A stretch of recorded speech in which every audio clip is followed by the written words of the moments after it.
오늘부터 12주 정도에 걸쳐서 수요 지성기도회 시간에 예수님의 12제자에 대해서 좀 나눠보는 시간을 가지려고 합니다.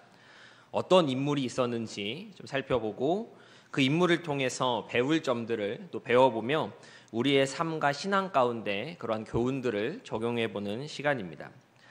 다루게 되는 내용들과 또 전달에 있어서는 설교적인 부분과 또 강의적인 부분들이 어느 정도 섞여 있다 정도로 생각하시면 될 것 같습니다. 편하게 들으시고 또 생각하시면서 재밌고 유익하게 예수님의 제자들을 탐구해 보도록 하겠습니다.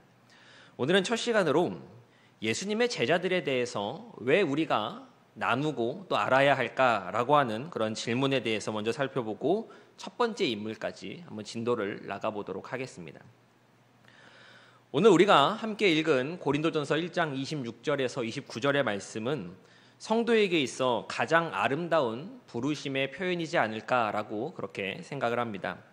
하나님께서는 말씀과 같이 그러한 사람들을 부르셨고 하나님의 뜻을 성취하셨으며 하나님의 일들을 이루셨습니다.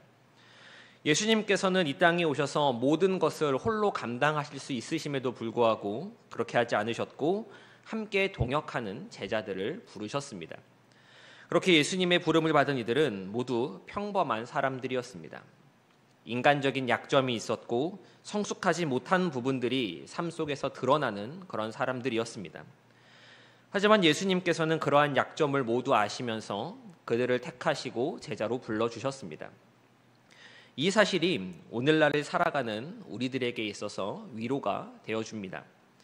만약 예수님께서 그 사역을 함께 나눠질 사람들을 선택하실 때 특별한 사람들만을 뽑으셨다면, 재능 있는 사람들만 찾으셨다면 우리가 어떻게 주님의 제자가 되어 주님을 따를 수 있겠습니까? 내가 예수님의 길을 따라갈 수 있는 깜냥이 된다라고 여기는 사람이 누가 있겠습니까? 아무도 없을 겁니다. 그러나 예수님의 제자가 된 이들은 우리와 별반 다르지 않은 성정이 같은 그러한 사람들이었습니다. 그들은 믿음의 성장이 느린 사람들이었고 믿음의 후퇴 또한 경험했던 사람들이었습니다. 일시적이었지만 결정적인 순간에, 위기의 순간에 믿음을 포기했음을 성경은 기록하고 있습니다. 이렇게 예수님께 택함을 물은 제자들은 다양한 사람들이었습니다. 일단 정치적인 성향부터 달랐습니다. 우리가 지난번 이영근 목사님과 함께 그리스도인과 정치에 대해서 나누기도 했었는데 이 예수님의 제자들 중에는 셀로딘이라고 하는 사람이 있었습니다. 이 셀로딘이다라고 하는 말은 열심당원이라고 하는 그러한 뜻입니다. 그들은 로마에 대항하여 싸우던 사람들, 반로마주의자들을 가리킵니다. 이스라엘을 점령하고 있던 로마에 대해 투쟁을 선언하고 혁명적인 일을 했던 사람, 혁명대원들이 이 셀로딘 열심당원들이었습니다. 이들이 얼마나 과격한 일들을 일삼았었냐면 이 품속에 칼을 넣고 다니다가 로마 사람들이나 그들에게 빌붙어 사는 유대인들을 발견하고 만나면 찌르고 도망가는 일조차 서슴지 않게 저질렀다라고 그렇게 전해집니다. 이러한 사람이 예수님의 제자 가운데 있었는데 또 그런가 하면 로마에 빌붙어서 먹고 사는 사람도 있었습니다. 누구겠습니까? 세리 마태입니다. 세리는 로마를 이용해서 먹고 사는 사람들이었습니다. 세금을 걷어서 로마에 바칠 때 중간 수수료를 떼는 그러한 사람들이었기에 유대인들은 이 세리를 싫어했고 유대인들의 무리에 받아들여주지 않았습니다.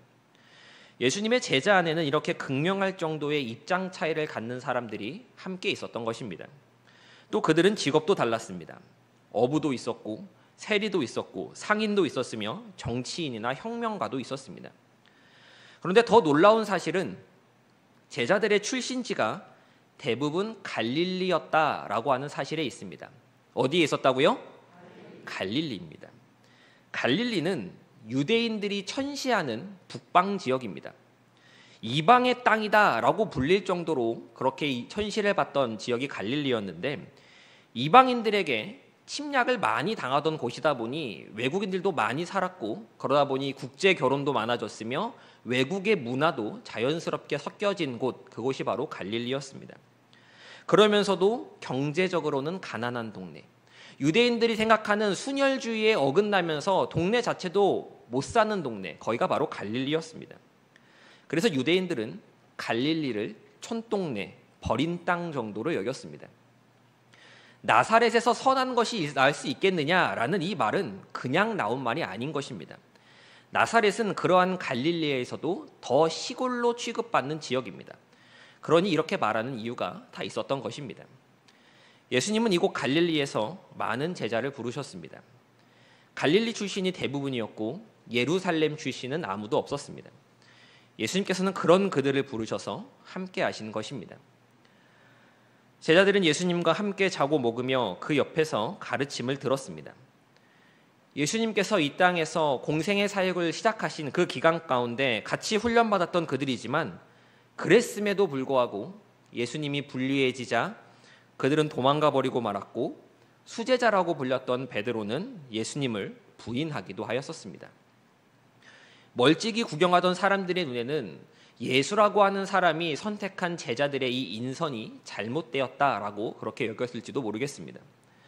그러나 그랬었던 그들이 부활하신 주님을 경험하고 성령의 충만함을 힘입게 되면서 전혀 다른 사람들로 탈바꿈되었습니다. 평범한 사람이 아닌 비범한 사람들이 되어 예수님의 사역을 이어받았으며 확장시켰고 교회의 기초가 되었습니다. 그런데 처음부터 잘하는 사람, 대단한 사람, 흔들리지 않는 그런 사람들 뽑았으면 처음에도 잘하고 마지막도 잘하고 했지 않겠습니까? 예수님께서는 왜 이렇게 약점 많은 사람들, 앞과 뒤가 다른 사람들, 이런 사람들을 뽑으신 것이겠습니까? 예수님께서 이런 사람들을 택하신 것은 본문의 말씀과 같이 아무것도 하나님 앞에서 자랑할 것이 없도록 하기 위함이었습니다. 모든 것이 은혜의 선택이고 은혜의 부르심이었으며 그들이 받았던 훈련조차 그들의 노력의 대가가 아닌 전적인 하나님의 은혜였다라는 사실을 고백하도록 하신 것입니다. 제자라고 하는 이 말은 헬라어로 마테테스라고 하는데 그 뜻은 배우는 사람입니다. 그런데 이 12명의 제자에게는 또 하나의 칭호가 붙습니다. 사도라고 하는 그런 칭호지요. 사도는 헬라어로 아포스톨로이, 곧 보냄을 받은 사람이라고 하는 뜻을 가지고 있습니다. 예수님께 부름을 받아 주님에게 배우고 주님에 의해서 보냄을 받은 사람들이라는 의미로 12제자, 12사도라고 그렇게 표현을 하는 것이지요. 연약하고 부족하며 평범한 사람들이었지만 그들은 세상에 나가 세상을 변화시키는 그러한 하나님의 일꾼들이 되었습니다. 예수님을 대면하여 직접 보냄을 받는 사람은 이제 없기에 예수님께서 승천하여 올라가셨기 때문에 더 이상 사도는 없지만 오늘날에도 제자들은 여전히 유효합니다. 누구입니까? 예수 그리스도를 받는 우리가 바로 주님의 제자들입니다. 아멘이십니까? 오늘날 우리는 예수님의 제자로서 이 땅을 살아갑니다. 주님께서는 우리 한 사람 한 사람을 하나님의 때에 하나님의 방법으로 부르시고 세우셔서 이 자리에 모아 주셨습니다. 그리고는 하나님의 일을 감당케 하십니다. 우리는 연약하고 부족한 사람들입니다.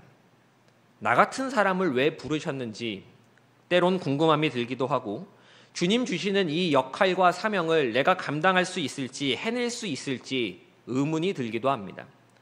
그러나 앞서 부름을 받았던 믿음의 선배들, 예수님을 직접 눈으로 보았고 손으로 만졌으며 훈련받았던 제자들의 모습과 삶을 기억할 때 평범하고 연약했던 그들을 비범하게 세우신 그 주님이 오늘날 나와 함께 하시며 나의 삶 또한 이끌어 가실 것이다 라고 하는 사실에서 우리는 위로와 힘을 얻을 수 있게 되는 것입니다. 하나님의 부르심에는 후회가 없으신 줄 믿습니다. 아멘이십니까? 저와 성도 여러분들은 모두 하나님께 부름을 받은 사람들입니다. 하나님께서는 우리 인생 가운데 우리의 삶을 세우시고 또 우리의 삶 가운데 비어있는 부분들을 은혜로 채워가실 텐데 앞선 사례들, 믿음의 선배들의 이야기를 보며 나누는 것이 그렇게 살아가는 것에 유익이 되지 않겠습니까? 12제자가 남긴 신앙의 유산들을 살펴보는 것이 바로 그 때문입니다. 앞으로 함께 사도들의 발자취, 제자들의 걸음을 따라가며 내 삶 가운데 역사하실 주님을 기대하고 사모하며 함께 믿음의 길을 나아가시는 저와 성도님들 되시기를 간절히 소망합니다. 그럼 빠지면 될까요? 안 될까요? 빠져야겠습니까? 안 빠져야겠습니까? 예, 빠질 수도 있지요. 예, 빠질 수도 있죠. 예. 여러 형편과 상황으로 인해서 이제 나오지 못하게 되시는 그런 날들도 있을 겁니다. 그렇지만 이번 기회에 예수님의 12제자를 좀 배워본다라는 느낌으로 또 자리를 지켜보겠다는 의지로 열심히 도전해 보시기를 소원합니다. 저도 열심히 준비해서 오도록 하겠습니다. 자, 이제 본격적으로 12제자를 좀 나눠보겠습니다. 그런데 성도 여러분, 12제자를 나누기에 앞서서 시작하기 전에 제자들의 이름은 다 아십니까? 제자들의 이름은? 제자들의 이름을 한번 말씀해 보세요 라고 하면 보통 생각나는 게 대여섯 명입니다. 그리고 조금 더 아시는 분들은 한 8, 9명 정도까지는 말씀하실 수 있으실 것 같습니다.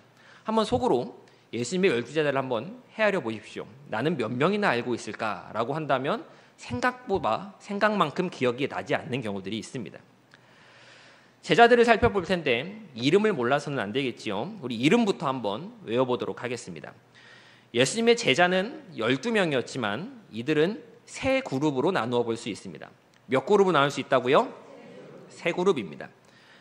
예수님과 가까이 지냈으며 성경에 많이 언급이 되는 그런 사람들로 이루어진 그룹이 있고, 이와 반대로 생각이 잘 나지 않는 사람들, 기록이 거의 없는 사람들이 모인 그룹이 있고, 또 이 잘 나갔던 그룹과 잘 묻혀졌던 그룹 사이에 있는 중간 그룹이 있습니다. 이렇게 세 그룹인데 우리 함께 따라해 보도록 하겠습니다. 베안야요. 자, 다시 한번 따라 보겠습니다. 베안야요. 이 사람들이 1그룹에 있는 사람들입니다. 베드로, 안드레, 야고보, 요한입니다. 다시 한번 따라해 볼까요? 베안야요. 좀 졸려하시죠? 좀 졸려하시는 것 같은데, 예.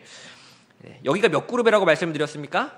1그룹입니다. 1그룹. 세 그룹이 아니고 1그룹이죠. 이 사람들은 1그룹에 있는 사람들이죠. 이제 2그룹 보겠습니다. 2그룹은 빌바도마입니다. 따라해 보겠습니다. 빌바도마. 빌바도마. 빌립, 바돌로메, 도마, 마테입니다. 이 사람들이 2그룹에 있는 빌바도마 사람들입니다. 이제 마지막 그룹입니다. 마지막 그룹. 함께 따라해 보도록 하겠습니다. 야다시유 맛. 예, 야다시유 맛이 아니라 야다시유하고 한번 끊었다가 맛입니다. 다시 한번 따라해 보겠습니다. 야다시유 맛. 왜 이렇게 분절을 하는지 아시지요? 예, 이제 가룟 유다 이후에 마띠아가 들어오기 때문에 야다시유까지 하지만 마띠아까지 이렇게 하는 겁니다. 자, 이 야다시유 맛은 야고보, 그리고 다데오 유다, 시몬, 가룟 유다, 마띠아입니다. 야고보라는 이름이 중복이 되는데 어찌 된 일일까요? 여기 있는 야고보는 작은 야고보입니다. 작은 야고보. 그리고 다데오 유다라고 했을 때 그런 사람이 있었나라는 그런 느낌이 드시는 분도 계시지요. 예, 다데오 유다라고 하는 사람도 예수님의 제자로 있었습니다. 이렇게 해서 야다시유 맛 해서 이 사람들이 세 번째 그룹입니다. 이제 쭉 이어서 한번 해보도록 하겠습니다. 다 외우셨죠? 아마 이어서 한번 해보도록 하겠습니다. 조금 재밌게 외우는 방법은 이 발음의 강세를 주면 됩니다.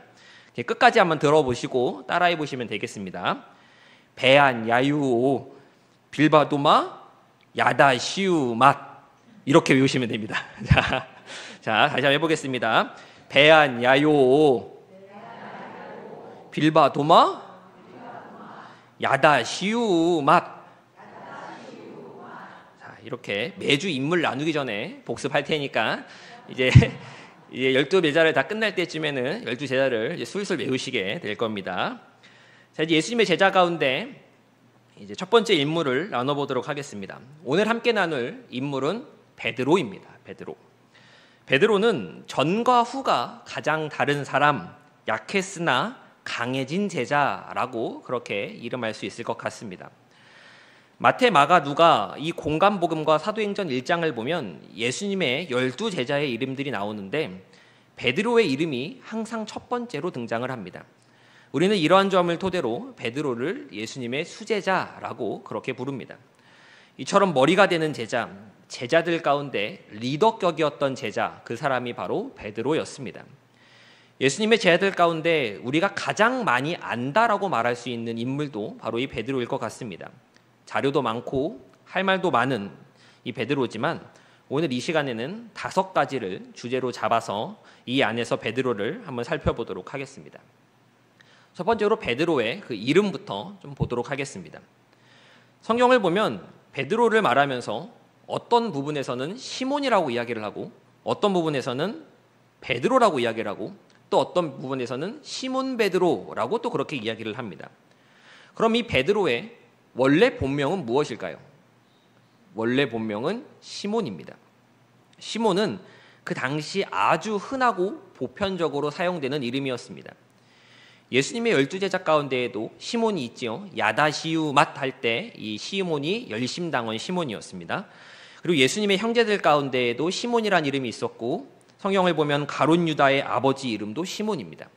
이처럼 시몬은 그 당시 대중적인 이름이었습니다.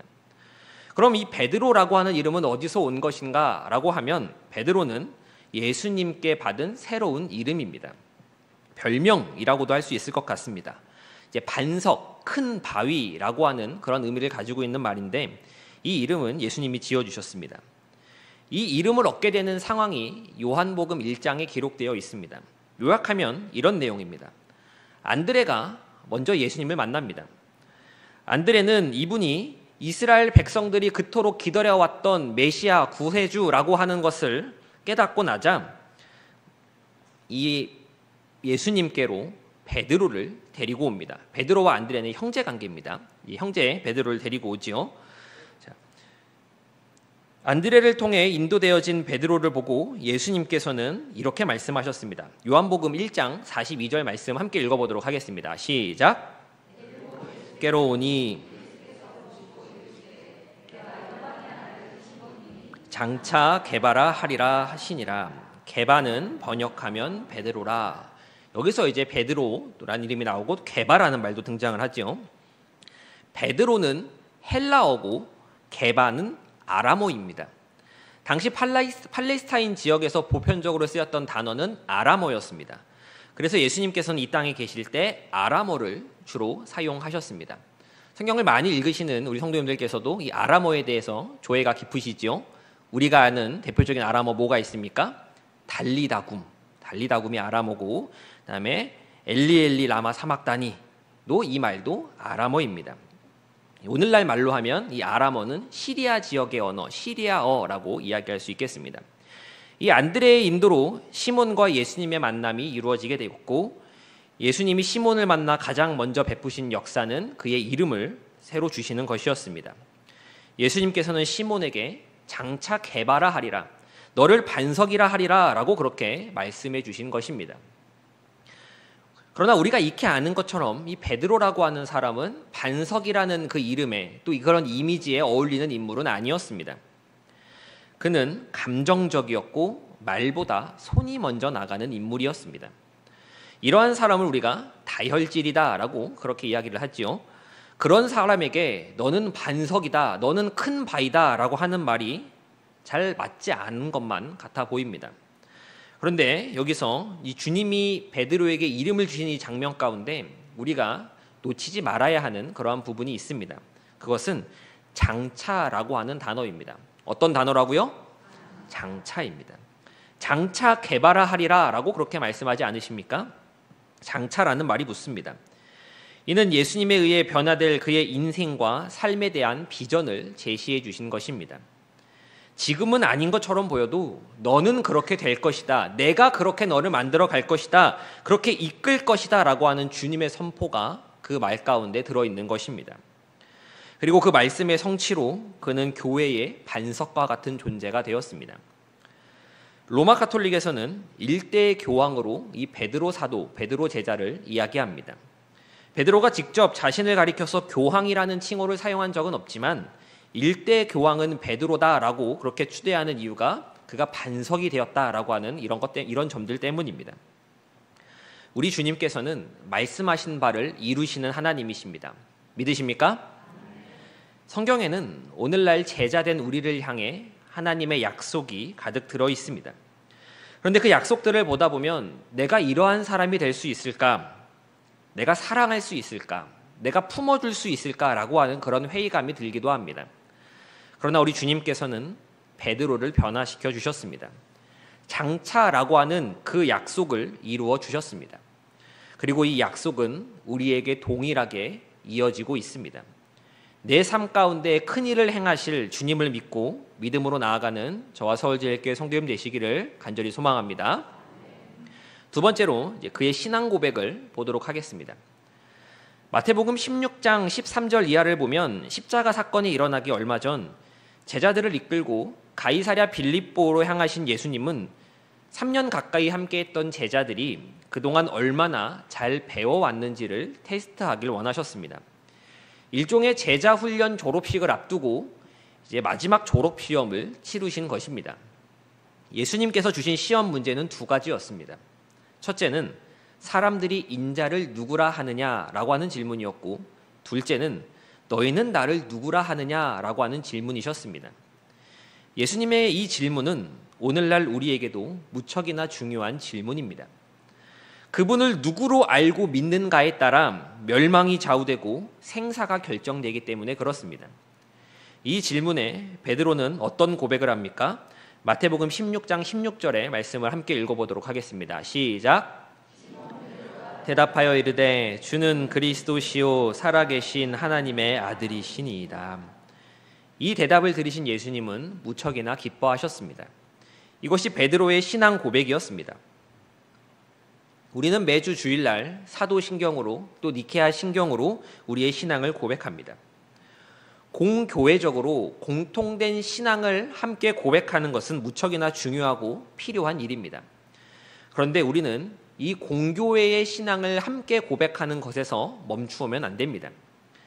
공통된 신앙을 고백하는 것과 더불어 나만의 신앙 고백을 가지고 있어야 하는 것입니다. 나는 누구를 믿습니까? 내가 믿는 그분은 어떤 분입니까? 왜 그분을 믿습니까? 나는 무엇을 바라며 소망하고 기다리고 있습니까? 내 입의 말로, 내 삶의 모습으로 이 신앙에 대한 고백을 말할 수 있어야 하는 것입니다. 신앙 고백은 단순히 몇 마디 따라 읊는다고 해서 저절로 되어지는 것이 아닙니다. 말과 행동과 나의 존재 그 자체를 통하여 살아내는 것이 바로 신앙의 고백입니다. 베드로는 우리에게 중요한 신앙의 유산을 남겨주었습니다. 나는 어떠한 신앙을 주님 앞에서 고백할 수 있겠습니까? 만약 오늘 밤 주님께서 내 꿈에 나타나셔서 너는 나를 누구라 하느냐라고 물어보신다면 무엇이라고 대답하시겠습니까? 자신의 신앙 고백을 다듬는 것은 곧 자신이 믿는 바를 정리하는 것과 같습니다. 우리는 애매하고 모호한 것을 믿는 것이 아닙니다. 허무하고 사라져버릴 것들을 따르는 것도 아닙니다. 주가 보이신 생명의 길, 영광스러운 그곳을 향해 갈 때 우리의 신앙을 내 입술의 말로 고백할 수 있는 은혜가 저와 성도 여러분들 가운데 충만하시기를 소망합니다. 세 번째로 그가 부인했던 모습을 나눠보도록 하겠습니다. 베드로를 생각할 때 반드시 언급되는 사건 중에 하나는 그가 예수님을 부인한 사건입니다. 몇 번 부인했지요? 3번 부인했습니다. 우리는 이를 보면서 단순히 그가 예수님을 3번 부인했대라는 정도에서 그치는 것이 아니라 그가 어떻게 예수님을 부인하게 되었는지 그 원인에 대해서도 한번 생각해 볼 수 있어야 합니다. 어떤 이유였습니까? 베드로는 본인 스스로가 자신은 강하다라고 그렇게 생각을 했습니다. 어떻다고 생각을 했다고요? 강하다고 생각을 했습니다. 예수님께서는 너희가 다 너를 버릴 것이라 라고 말씀하셨을 때 베드로는 무엇이라고 말했습니까? 마가복음 14장 29절 말씀을 보면 베드로가 여짜오되 다 버릴지라도 나는 그리하지 않겠나이다 라고 이렇게 말합니다. 나는 아니라고, 나는 그런 사람 아니라고 큰 소리를 치는 것입니다. 그러자 예수님께서는 내가 진실로 내게 이르노니 오늘 이 밤 닭이 2번 울기 전에 내가 3번 나를 부인하리라 라고 그렇게 말씀하셨습니다. 예수님의 이 명확한 경고에도 베드로는 어떻게 반응했습니까? 마가복음 14장 31절의 말씀입니다. 베드로가 힘있게 말하되 내가 주와 함께 죽을지언정 주를 부인하지 않겠나이다. 그는 자신이 다 할 수 있을 것이라고 생각했습니다. 내 의지면, 내 결단이면 어려움들을 능히 견뎌낼 수 있을 것이라고 생각했습니다. 그러나 그가 그렇게 생각했던 자신의 의지와 결단은 우리가 익히 잘 아는 것처럼 금세 꺾여지고 말았습니다. 성도 여러분들께서는 성도가 가장 강할 때가 언제라고 생각을 하십니까? 그것은 자신의 연약함을 알고 주님을 찾고 부르며 주님께 의존할 때입니다. 그럼 성도가 가장 약해질 때는 언제겠습니까? 자신이 강하다고 주님의 도움이 없이도 나는 잘할 수 있고 잘 살아갈 수 있다라고 여길 때입니다. 우리는 베드로가 예수님을 부인했던 이 사건을 통해 단순히 그가 3번 부인했다라는 성경적 지식을 아는 데서 만족하는 것이 아니라 그가 스스로를 강하게 여겼고 하나님을 의지하지 않은 채 그러한 모습으로 살아가다 이러한 부인하게 되었다라고 하는 것을 볼 수 있어야 하는 것입니다. 지구촌 교회를 세우셨던 이동원 목사님께서는 종종 이런 말씀을 하셨다고 전해집니다. 신앙은 자신만만하면 안 됩니다. 주신만만해야 합니다. 나를 믿지 말고 주님을 믿어야 한다라는 그러한 의미입니다. 우리가 그렇게 자신만만하게 신앙생활을 할 수 있다면 예수님이 왜 필요하겠습니까? 나의 연약함을 알아야 주님의 도우심을 구할 수 있다는 것을 우리는 잊지 말아야 합니다. 그렇게 내 약함을 놓고 주님께 엎드릴 때 주님은 우리의 강함이 되어주시고 그때가 가장 강하고 안전한 순간이 되는 것입니다. 예수님께서 도와주지 않으셔도 나는 괜찮습니다. 얼마든지 해내갈 수 있습니다. 라는 그러한 기분이 들 때 그때가 가장 위험한 순간이다라고 하는 것을 성도는 잊지 말아야 합니다. 자신만만이 아닌 주신만만으로 주님을 의지하며 살아가는 저와 성도 여러분들의 삶이 되기를 소망합니다. 4번째로 그의 변화를 보도록 하겠습니다. 5가지 나누려고 했는데 4번째까지 왔습니다. 4번째 변화를 보겠습니다. 성도 여러분들께서는 예수님을 팔았던 가룟 유다와 예수님을 부인하고 저주했던 베드로, 이 둘을 비교하면 누구의 죄질이 더 나쁘다고 생각을 하십니까? 은 30에 예수님을 팔아먹은 가룟 유다입니까? 아니면 사람들이 많은 앞에서 공적으로 부인하고 저주까지 했던 베드로입니까? 누구의 재질이 더 나쁠까요? 물론 둘 다 나쁜 그런 재질이긴 하지만 저는 베드로의 재질이 조금 더 나쁜 것 같습니다. 유다는 예수님을 돈에 팔았지만 베드로는 수제자라고 불리면서 3번이나 부인하고 저주까지 했기 때문입니다. 그런데 이후 둘의 모습은 극명한 차이를 가져왔습니다. 한 명은 스스로 목숨을 끊었는데 반해 다른 한 명은 교회의 반석이 되었습니다. 이러한 차이를 가져오게 된 이유가 무엇이라고 생각을 하십니까? 유다는 하지 않았지만 베드로는 한 것, 그것이 바로 회개입니다. 유다도 후회는 했습니다. 뉘우치기는 했지요. 하지만 주님 앞으로 돌아오지는 않았습니다. 주님 앞으로 돌아와서 주님과의 관계가 회복되어야 진정한 회개가 성립되는 것인데 그는 뉘우침만 있었을 뿐 회개가 없었습니다. 반면 베드로는 주님 앞으로 다시 돌아왔습니다. 마가복음 14장 72절의 말씀을 보면 베드로는 닭이 2번 울기 전 3번 부인하리라 하심이 기억되어 그 일을 생각하고 울었다라고 그렇게 성경은 기록하고 있습니다. 베드로가 그저 울기만 했었겠습니까? 자신만만했던 모습, 큰 소리치며 당당했던 그 모습을 기억하며 뉘우치고 회개하며 기도했을 것입니다. 부활하신 예수님께서는 베드로를 찾아가셨습니다. 그리고 자신을 3번 부인했던 제자에게 3번 사랑을 확인해 주셨습니다. 그리고 내 양을 먹이고 치라라고 그렇게 말씀해 주셨습니다. 신앙의 저점을 찍고 이제는 아무것도 할 수 없을 것이라고 그냥 남은 인생 물고기나 잡으며 그렇게 살아야겠다라고 여겼을 그에게 주님은 이 땅에서 그가 해야 할 역할과 사명을 주신 것입니다. 그 사랑에 감복하여 베드로는 달라졌고 사람을 두려워하지 않으며 하나님만 두려워하는 신실한 복음의 일꾼이 되었습니다. 성도 여러분, 회개라고 하는 이것은 우리의 잘못과 실수를 만회할 수 있는 유일한 방법입니다. 회개하면 되니까, 잘못을 밀면 되니까 죄를 마음대로 지어도 된다라는 의미가 아닙니다. 돌이킬 수 없고 더 이상 어찌할 수 없을 것만 같은 절망적인 상황 속에서도 하나님께서는 긍휼의 수단 한 가지를 남겨주셨다라고 하는 것으로 우리는 이 회개를 이해해야 하는 것입니다. 하나님 앞에서 회개하고 사람 앞에서 뉘우치며 용서를 빌 때 우리는 절망의 구렁텅이에서 빠져나올 수 있게 되는 것입니다. 회개는 변화를 일으킵니다. 무엇을 일으킨다고요? 변화를 일으킵니다. 진정한 회개는 하나님의 사랑을 깨닫게 하기 때문에 그렇습니다. 우리의 연약한 삶 가운데 이러한 회개를 통한 회복이 일어나기를 간절히 소망합니다. 이제 마지막 5번째로 그의 죽음에 대해서 나눠보도록 하겠습니다. 베드로의 죽음에 관해서는 여러 전승들이 있는데 이제 대표적인 것이 거꾸로 십자가에 매달려 죽었다라고 전해지는 그러한 전승입니다. 성경은 베드로가 어떻게 죽었는지 구체적으로 이야기하고 있지 않지만 그의 죽음이 어떠할 것인지에 대해서는 약간의 암시를 주고 있습니다. 요한복음 21장 18절 19절 말씀을 함께 읽어보도록 하겠습니다. 시작. 내가 진실로 진실로 내게 이르노니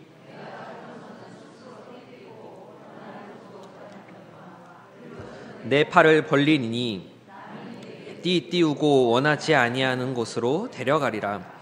이 말씀을 하심은 베드로가 어떠한 죽음으로 하나님께 영광 돌릴 것을 가리키심이로라. 아멘. 여기서 특별히 주목할 부분은 베드로의 죽음이 하나님께 영광을 돌릴 것이라 라고 하는 그러한 부분입니다. 그의 죽음은 헛되지 않았고 허망하지 않았습니다. 이 베드로의 순교, 그가 거꾸로 십자가에 매달리게 된 이야기를 좀 해드리겠습니다. 먼저 말씀드릴 것은 이것은 하나님의 말씀은 아닙니다. 하나님의 말씀이라고 할 수는 없습니다. 말 그대로 전승이고 이야기일 따름입니다. 오늘날 우리가 가진 성경책, 가지고 오신 이 성경책을 가리켜서 정경이라고 이야기를 합니다. 정경. 뭐라고 이야기를 한다고요? 정경입니다. 기독교에서는 이 정경만을 하나님의 말씀으로 인정하고 받아들이는 데 반해 카톨릭에서는 이 밖에 외경이라고 하는 것이 있고 위경이라고 하는 것이 있습니다. 그리고 이것들을 같이 참고를 하고 연구를 합니다. 그 외경이라고 하는 것 가운데 베드로 행전이라는 책이 있는데 그 안에 담겨 있는 이야기입니다. 베드로가 어떻게 죽었는가라고 하면 이 베드로 행전의 이야기를 볼 때 베드로가 로마에서 복음을 전하며 말씀을 가르칠 때 로마 집정관인 이 아그리파의 미움을 사게 됩니다. 죽음의 위협을 느낀 베드로는 혼자서 이 로마를 빠져나갑니다. 그렇게 로마 성문을 벗어나서 이 아피아길, 로마 외곽의 변두리길로 나가고 있는데 그 길에서 로마로 들어가시는 예수님을 만나게 됩니다. 자신은 로마를 떠나 도망가고 있는데 예수 믿는 사람들이 다 핍박받고 박해받고 지금 잡아 죽임을 당하고 있는 상황 가운데 도망가고 있는데 로마로 들어가는 예수님을 만나게 된 것이죠. 그래서 이 베드로는 예수님께 묻습니다. 쿼바디스 도미네. 이 헬라 말인데 무슨 말이냐면 이 쿼바디스는 어디로 가십니까? 쿼바디스, 쿠어바디스 어디로 가십니까? 라는 뜻이고 도미네는 주님, 주여라고 하는 뜻입니다. 쿼바디스 도미네, 주님 어디로 가십니까? 주여 어디로 가십니까? 라는 그런 뜻입니다. 그러자 예수님께서는 십자가에 못 박히러 로마로 들어간다라고 베드로에게 말씀을 하셨고 베드로는 이 말을 들은 베드로는 정신을 차리고 다시 로마로 돌아갔다라고 합니다. 그리고 복음을 전하다가 잡혀서 사형 선고를 받게 됩니다. 그리고 십자가에 매달리게 되는데 자신은 십자가에 그대로 매달릴 자격이 없다며 거꾸로 매달아 줄 것을 부탁합니다. 그리고 주를 찬양하며 거꾸로 십자가에 매달린 채 숨을 거두었다라고 그렇게 이야기가 전해집니다. 하나님의 말씀은 아니고요. 이야기가 전해집니다. 이후 이 베드로가 예수님을 만났다라고 전해지는 그곳, 환상을 보았던 그곳, 그 로마 아피아길에는 베드로와 예수님의 만남을 기념하는 쿼바디스라고 하는 성당이 세워졌고 오늘날까지 로마에 가시면 그 쿼바디스 성당을 볼 수 있다라고 그렇게 이야기가 전해집니다. 이 베드로 행전에 있었던 이 내용을 바탕으로 폴란드의 시엔키에비치라는 사람이 쿠오바디스라고 하는 역사소설을 썼고 이 소설을 바탕으로 쿼바디스라고 하는 영화가 만들어지기도 했습니다. 우리나라에도 더빙으로 이 영화가 들어왔던 적이 있는데 아무튼 베드로가 이러한 죽음을 맞게 되었다라고 하는 전승 이야기입니다. 하나님의 말씀은 아닙니다. 네. 우리가 가진 성경의 말씀을 보면 베드로의 유언이라고 할 수 있는 말이 있습니다. 베드로후서 3장 18절의 말씀입니다. 우리 함께 읽어보도록 하겠습니다. 시작. 구주 예수 그리스도의 은혜와 그를 아는 지식에서 자라가라. 영광이 이제와 영원한 날까지 그에게 있을지어다. 아멘. 베드로는 소위 기복이 심한 신앙인이었습니다. 그러나 그가 다시 일어날 수 있었던 것은 하나님의 은혜가 붙들고 있었기 때문입니다. 그는 자신의 생의 끝자락에서 동역자들과 후배들을 향해 그리스도의 은혜와 그를 아는 지식에서 자라갈 것을 권합니다. 그가 이렇게 말할 수 있었던 것은 주님을 알아갈수록 바울이 말했던 것과 같이 그 은혜의 깊이와 너비와 높이와 길이를 그가 경험했기 때문일 것입니다. 이제 내용을 맺도록 하겠습니다. 오늘은 예수님의 12제자 첫 시간으로 앞에 설명들이 있다 보니 조금 내용이 길어졌습니다만 다음 주부터는 짧아지니까 걱정하지 않으셔도 됩니다. 매번 이렇게 길게 하는 게 아닙니다. 오늘 함께 나누었던 베드로는 약했던 제자였지만 은혜 안에서 은혜로 말미암아 강하게 되었습니다. 그가 강해진 것이 아니라 그의 안에서 역사하시는 은혜로 말미암아 맡겨진 사역들을 능히 감당하여 교회의 반석, 그 이름과 같이 반석의 역할을 감당해낸 것입니다. 우리는 베드로의 삶을 통해 하나님의 은혜는 사람을 변화시키며 사람을 세우신다라는 그러한 능력이 있음을 다시금 보게 됩니다. 이 은혜를 힘입어 오늘을 제자로 살아내는 저와 서울제일교회 모든 성도님들이 되시기를 간절히 소망합니다.